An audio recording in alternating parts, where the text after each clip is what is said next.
একটা ভূমিকম্প হবে পৃথিবীর পূর্ব দিকে। পৃথিবীর পূর্ব দিক মানে এই যে ভারত, পাকিস্তান, বাংলাদেশ, শ্রীলঙ্কা, ইন্দোনেশিয়া, ঠিক আছে, এই সিঙ্গাপুর, এই যে কন্টিনেন্ট মালয়েশিয়া, এটা পৃথিবীর পূর্ব দিক। এদিকে একটা ভূমিকম্প হবে। তারপরে 7 পৃথিবীর পশ্চিমে একটা ভূমিকম্প হবে। পশ্চিম মানে বোঝেন না?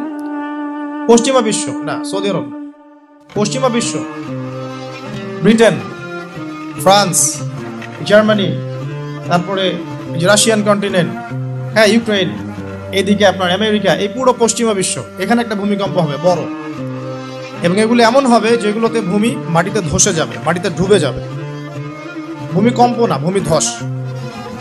8 পৃথিবীর মাঝখানে মধ্যপ্রাচ্যে একটা ভূমিকম্প হবে, যেখানে আমাদের সো কল্ড আমিরুল মুমিনিনরা থাকে, যারা আমেরিকা এবং ইসরায়েলের বন্ধু, এদের এখানে একটা ভূমিকম্প হবে ইনশাআল্লাহ।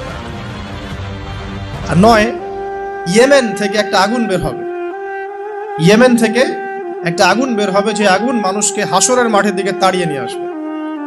আরেকটা